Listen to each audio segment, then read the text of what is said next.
Well, last week, as you might remember, we had a call from, I think it was Gary in Laos. He's talking about landmines. My next guest, retired Colonel Sandy McGregor from the Tunnel Rats in Vietnam, patron of MiVAC, knows all about that. He's been in Laos.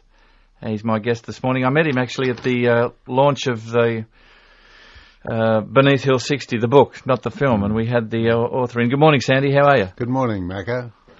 It was great to see you at the launch. And thank you. And most interesting last week to hear about the film. I saw a review of the film actually, and it got, I think it got 2.5 stars. It got a bit of a panning actually, but I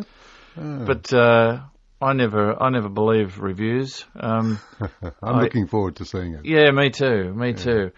Tell me what you've been up to, Sandy. You've been in Laos?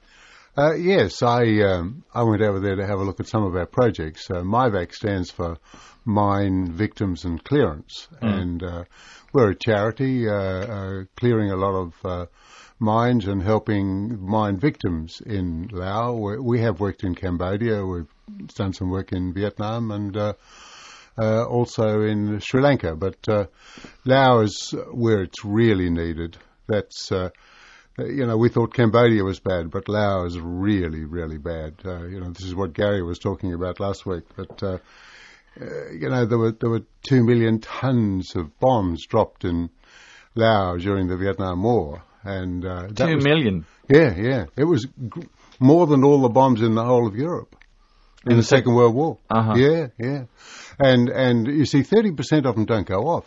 Do you know, Macca, there's 15 foundries that operate in Laos only from waste metal. And, of course, this metal is found by kids with mine metal detectors, and a lot of them are still alive. So there's over 300 a year get killed and wounded, and thousands get wounded every year, because that's the only way they're making any money. And the bombs don't explode till someone touches them or comes in? That's right, yeah. Or when they're going at them with their picks or move them, or, they're in their rice paddies. They're everywhere in Laos. It was huge, the devastation that went on with bombing in Laos, more than any other country in the world. It's just absolutely enormous. So who's working on that apart from MiVAC? Is it? Obviously, it's a world problem. There's no doubt about that. The big boys are in there. The mags and the halos, they're there. But who are the mags and the halos? Well, they're the Princess Di used to. Be the patron of MAG, and they're very, very big companies that which are charities in the world who operate over there. But we're a smaller company, and we are much, much more efficient and much more effective on the ground. Every dollar that we raise actually goes to the front, and we spend it in the country. It's one of the things that we're hoping to do over there soon is to train women to be unexploded bomb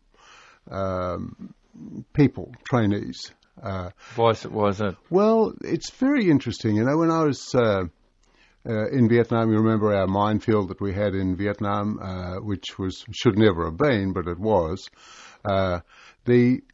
A lot of the people that actually took the mines out of that field and used and recovered the M16 mine, which was our mine, right? Then it was used against us, and of course this is the one that created devastation with our troops in Vietnam. They were mainly cleared by women. Women have a gentler touch. They were able to get the mines out of the ground easier, and we think that this is the sort of thing that can also be useful in Laos, but also it gives them work. It gives them, they're going to be employed. Once they're trained, they're going to be employed by an organisation over there. I'm not sure I want to see it. I remember watching that. There was a program, I think I told you when I spoke to you once before. There was a program on ABC television 10, 20 years ago called Danger UXB about blokes who used to do all those unexploded bombs, and what a job that is. I mean, sitting there and fiddling with a bomb and getting to the mechanism and hoping it's not going to go off. Well, most of these, they're not really doing that sort of thing over there. What we're doing over there is finding the bomb. Once the bomb is found, and more often than not, it's destroyed in situ. And these are done by pretty competent sort of people there. We work with different organisations, and they are extremely well trained. The women and people, the bomb techs, are very well trained, and they find the bombs. I mean, let's face it, the kids are finding them today, but they're attacking them with hose, and that's when they go off. Yeah. That's the problem, trying to get the dollar for the scrap metal. Isn't it amazing? And the price of metal goes up and down, but at the moment it's going up again, I think, for things like copper and stuff. When I was talking to Macca, whilst not being recorded, I mentioned to him that I would like the opportunity to say something about our mine-clearing projects that we have done in Laos, PDR. Specifically, that we partnered with a local company that employs Australians, Phoenix Clearance Limited. And the cost of the clearance of mines was $210 each. The United Nations estimate of cost of clearance is quoted as greater than $1,100 each. In our partnership with PCL, we are much more effective. Time prevented me to say that. What we need is to get the message out. Donations, of course, are always welcome.